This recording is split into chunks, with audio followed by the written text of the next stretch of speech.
Good evening and welcome to Blueprint Explosive Exclusive. A cloudburst in Uttarakhand's Dharali area has triggered flash floods, wreaking havoc and causing massive devastation in the area. Several houses have been washed away. 4 casualties have been confirmed so far, and there are reports of one more cloudburst near Sukhi Top area. Chief Minister Pushkar Singh Dhami is monitoring the situation closely and speaking to Times Network. He informed that the focus is on relief and rescue operations even as a heavy downpour continues in the region. Home Minister Amit Shah has spoken to the Uttarakhand Chief Minister over the phone and has inquired about this situation after the cloudburst.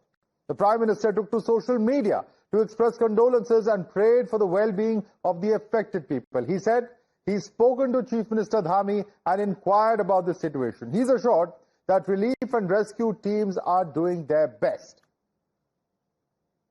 Darali क्षेत्र में बादल फटने की अभी सूचना आई है और बहुत तेज गति से मलबा आया है पानी के साथ। हमारा प्रयास है कि इस समय में सभी को जल्दी से जल्दी राहत के काम किए जाएं, बचाव के कार्य किए जाएं। जिला प्रशासन के लोग वहां पहुंच रहे हैं, साथ में हमारी सेना के लोग, NDRF, SDRF, आपदा प्रबंधन विभाग लगातार कोशिश कर रहा है कि हमारी सर्वोच्च प्राथमिकता है कि सभी को इस समय राहत की जाए, सभी को बचाया जाए और हर प्रकार से जान माल की सुरक्षा की जाए। बहुत ही दुखद घटना है, हृदय विदारक घटना है और इस समय आर्मी वहां पहुंच गई है। रेस्क्यू करने के लिए NDRF, SDRF टीम पहुंच गई है। मेरी दूरभाष के ऊपर बात हुई है डिस्ट्रिक्ट मजिस्ट्रेट से। पूरी कार्रवाई जो है समय गतिमान है। अभी एग्जैक्ट डेटा तो नहीं मिला है, लेकिन ये इन्फॉर्मेशन जरूर है कि धराली में खीर गंगा है गदेरा, जिसमें ऊपर जैसा वीडियो में भी हम देख पा रहे हैं कि क्लाउड बस्ट होने से काफी पानी एक साथ आया है, एकदम से आया है। और चूंकि वहाँ पे गेस्ट हाउस है और छोटे रेस्टोरेंट भी है और होटल्स भी है, तो उसी के मद्देनजर हमने अपना आर्मी का टीम हरसेल की है, उनको हमने रिक्वेस्ट करके तुरंत भिजवा दिया था। और उनका भी एक अभी मेरे फोन पे अभी नेटवर्क पे मेरे कनेक्ट थोड़ा वीक हो रहा है, वहाँ पे कनेक्ट नहीं हो पा रहा है, लेकिन कुछ एक लॉसेस की सूचना है। तो 4 लोगों का उन्होंने मुझे बताया था कि लॉस का आया है और प्रॉपर्टी का लॉसेस भी। तहसील का टीम चली गई है, PWD का टीम चली गई है, SDRF, NDRF को भेज चुका हूँ। Priyanka, the visuals are really telling a story in themselves. We understand that the NDRF is now going to officially brief. Any official word coming in from their side as to what has transpired? Priyanka. Thank you. एक message दे दीजिएगा आप मुझे। Yes, Sati Madhav, we are at the NDRF's headquarters, the control room from where the senior officials are monitoring the situation, because the mobilization of the force at this moment is on the top priority. I'm joined by NDRF DIG Mohsin Saidi Saab. Sir, very difficult situation. Once again, the visuals are very scary. What is the first assessment after looking at this kind of situation where the flash flood has hit on the civilian area? Yes, it seems to be a replay of, the Chamoli incident of 2021 and the Wayanad incident, the landslide that we had. So it seems almost like that. It has covered a huge area and debris is there. So that's a very challenging task. We have seen in the statement that multiple teams have been rushed, but in this kind of situation, when the mud and the flash flood is about 20 to 30 feet, people are still trapped looking at the visuals. What is the best possible way to take out those individuals, or the time is a major factor? Yes, it's very difficult because in the landslide, when, it does not, it takes very little time and there would be deaths, so the first priority would be, of course, to identify if there is anybody alive, who can be extricated. And then, of course, the other issue of, taking out the dead bodies, that will be a time-taking job, very painstaking, and it has to be done very carefully. That is really a challenge. You get regular feedbacks and updates from the weather department. Was there any kind of alert which was already given to this particular region? As of today, there is an orange alert in Uttarakhand and in many other states as well. So, because this is the monsoon season, and in hilly areas, of course, the small amount of rainfall that causes havoc. So, these incidents have been happening in the Char Dham Yatra. Also, we had landslides, continuously, in which NDRF and SDRF have been involved since a long time. So, what is the next step the teams have to reach there, they have to assess the situation. But there are other affected areas also which could be affected because the water is flowing down. So how are you going to manage it, whether it's with the help of the SDRF team? Yes, there are various other agencies, the state agencies are there, and all of them, they are working together in tandem. And our aim is, first to focus on this particular area where, the incident has happened, to, take out the victims. And then, of course, the safety of the responders is also very important, because the rain is there, which is continuously there, and that could also cause some more damage or secondary. Let's take this across to our guest now. Joining us is Naveen Bhatnagar, former DIG of NDRF, Dr. P.K. Mishra, former DG of BSF. We have Dr. M.P.S. Bish, senior geologist, and Jayadhar Gupta, environmentalist, with us. Let me start with you first and foremost, Naveen Bhatnagar. There were apparently alerts, there was some kind of attempt to warn people to move away from, the areas or the banks of the river, but that did not happen on ground. What really, sir, in your practical experience are the challenges? Because, this cloudburst may have come all of a sudden without much of warning. Are our systems equipped? After the 2013 tragedy, we knew that there are going to be some early warning systems, etc., that have been installed. Is that in place? What really has happened in your view here?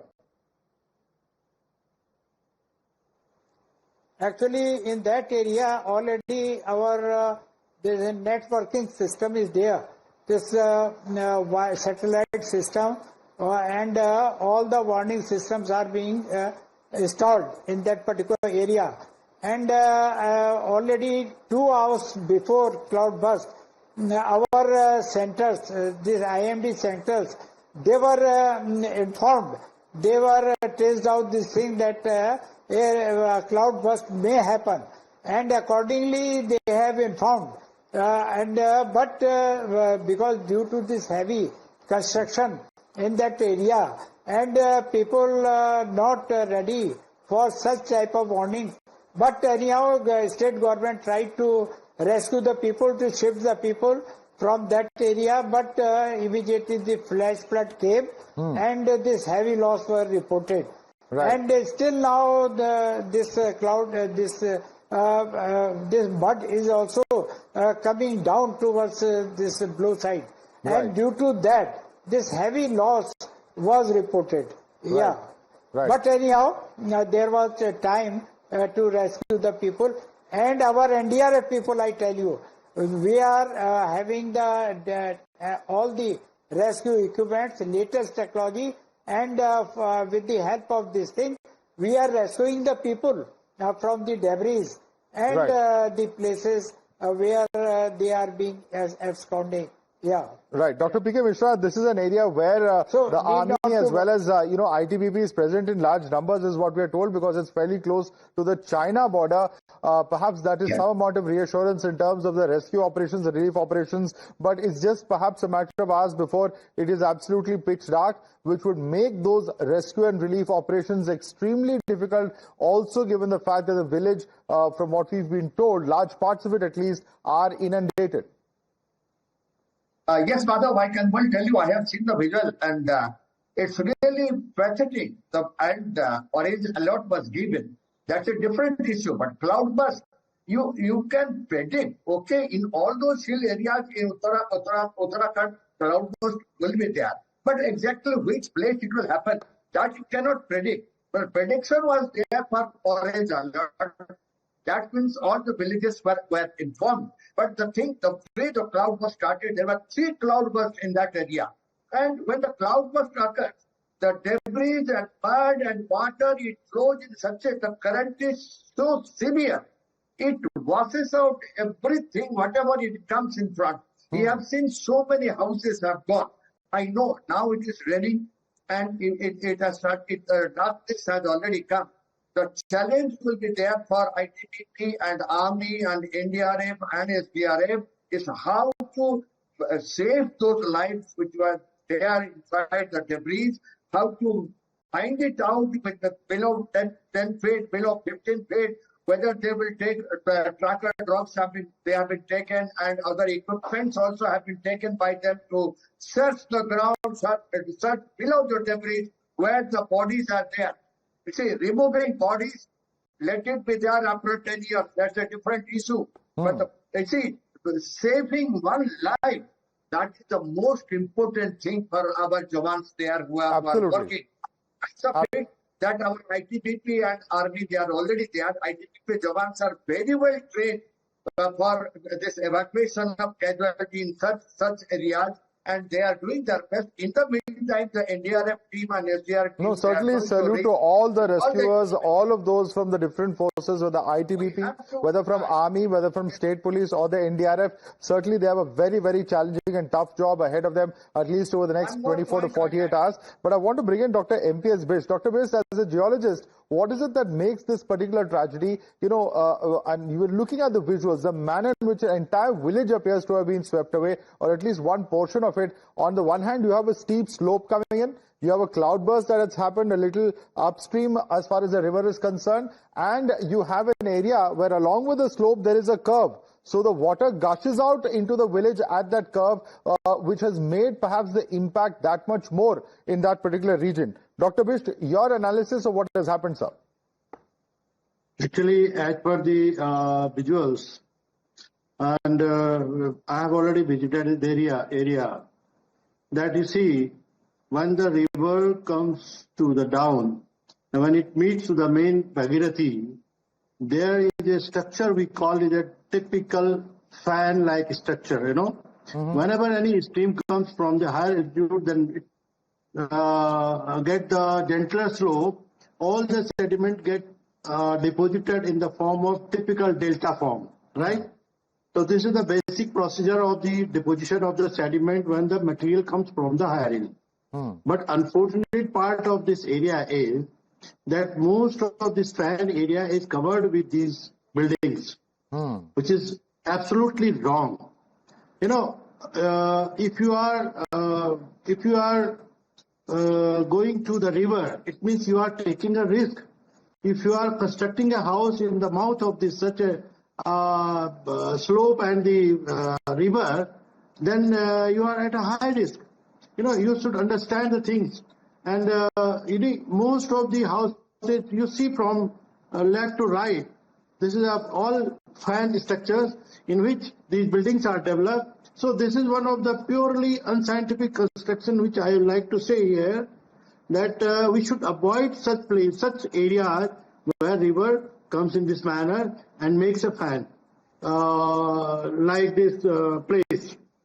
Absolutely. And then most of the townships are developed in this, all along this valley are developed in these fanal structures. And in fact, Jayadhar Gupta... This is very unfortunate. Absolutely. And I want to bring in Jayadhar Gupta. Jayadhar Gupta, just now when Mr. Bisht was talking, I was reminded of 2013. I was down there in Uttarakhand covering the tragedy that struck. It was exactly the same thing that locals had said then. It is the people who constructed right next to the river, putting up pillars, etc., in constructing in places which was originally the river bed, or originally the area where, they used to leave some amount of gap for the flood waters to pass through, that was swept away. In this case, once again, the same tragedy striking for the same reasons, lessons just not learned. Madhav, we have coastal regulations in India, both for dry riverbeds as well as for perennial water bodies. I'm looking at these visuals and I'm also very familiar with this area. I do a lot of ecological restoration work in Uttarakhand.